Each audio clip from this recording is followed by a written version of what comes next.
దేవునికి మహిమ కలుగునుగాక. ప్రియులారా, ప్రభునామన మీ అందరికీ వందనాలు తెలియచేస్తూ ఉన్నాను. దేవుని వాక్యాన్ని ధ్యానిందాము.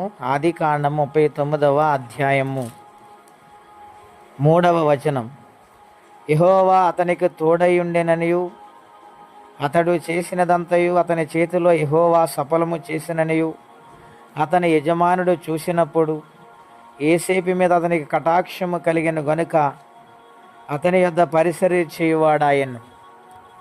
ప్రియులారా, పరిశుద్ధాత్మ దేవుడు ఆది కాండ గ్రంథము నుండి ఉదయ కాల సమయంలో మనతో మాట్లాడుచున్నారు.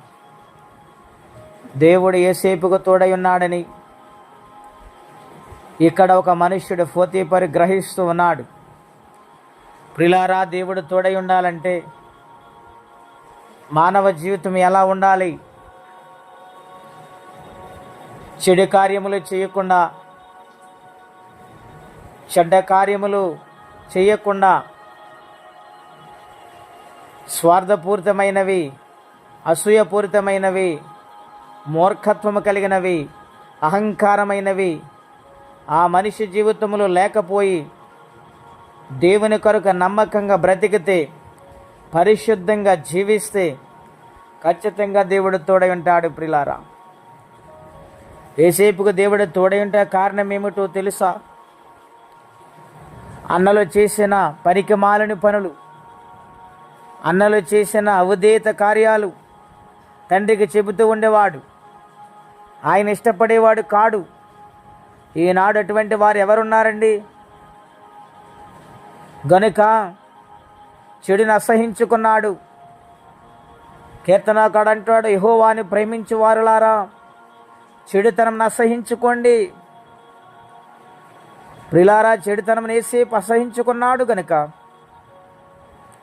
దేవదేవుడు ఆయనకు తోడై ఉన్నాడు. నీళ్లు లేని గోతిలోనికి త్రోసివేసిన దేవుడు ఆయన తోడై ఉండి లేపాడు.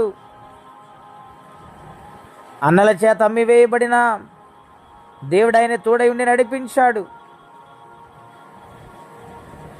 యోసేపును కొనుక్కున్న ఆ యజమానుడైన పోతీఫరు యోసేపుని చూసి గ్రహించాడు, దేవుడు అతనికి తోడై ఉన్నాడు, అతడు చేయనిదంతా సఫలమవుతుంది కనుక నేను కొన్ని బాధ్యతలు ఆయనకు అప్పచెప్పాలని నిర్ణయించుకున్నాడు. తన ఇంటిలో సమస్తాన్ని యోసేపు చేతులకు అర్పించాడు, సమర్పించేశాడు. ప్రియులారా, ఈ ఉదయకాల సమయంలో పరిశుద్ధాత్మదేవుడు మనతో మాట్లాడుచున్నారు. ఏ చెడు, ఏ యొక్క దేవునికి ఇష్టం లేని కార్యాలు మనలో లేకుండా ఉంటే నేను మీతోనే ఉంటాను, మీతోనే నడుస్తానని వాగ్దానము చేస్తూ ఉన్నాడు ఆయన. ఎటువంటి శ్రమైన, ఇబ్బంది అయిన, కష్టమైన నేను నిన్ను కనికరించి నీకు తోడై ఉండి నడిపిస్తానని వాగ్దానము చేసిన దేవుడు గనుక ఆయన తోడై ఉంటే మన జీవితం సఫలమవుతుంది, ధన్యకరమైన జీవితం అనుగ్రహిస్తారు. ఎటువంటి సమస్య అయినా దేవుడు నిత్యముగా తీరుస్తాడు, తోడయండి ఫలింపచేస్తారు. కాబట్టి అటువంటి జీవితం కలిగి దేవుని కొరకు బ్రతుకుతాము. ఈ లోకములో ఉన్న తోడు వేరండి, దేవుని తోడు కడవరకు నడిపించేది. ఆయన మీద ఆధారపడి జీవిందాం. అట్టి కృపా తీర్మానం పరిశుద్ధాత్మదేవుడు మనందరికీ దయచేయునుగాక. ప్రార్థన అండి. పరిశుద్ధుడు అయిన తండ్రి, ఘనమైన మీ నామం కొరకే వందనాలు. నాయనా, యోసేపు గారికి మీరు తోడై ఉన్నారు గనుక అతడు చేసినదంతా సఫలమవుతుంది.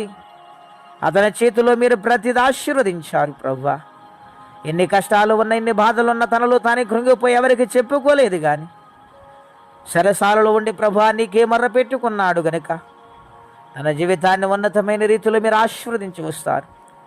మీ తోడంత గొప్పది నాయన. ఎల్లప్పుడూ మీ తోడు కావాలని మేము కోరుకుంటున్నాం. ఈ రోజంతా మీరు ఎక్కల సాటిని కాపాడండి. ఎటువంటి సమస్యలు ఉన్న, బాధలో, బలహీనతల వారిని ముట్టి స్వస్థపరచండి. మీ తోడు ఉంటే జీవితం ధన్యకరంగా మారిపోతుంది. అట్టి కృపా తీర్మానం మీ సన్నిధానములో ప్రభువా మేము తీసుకుని మీ కొరకు బ్రతికి వారికి సహాయం చేయమని యేసు నామములో ప్రార్థించి వేడుచున్నాము తండ్రి. ఆమేన్. దేవుడు దీవించును గాక. ఆమేన్.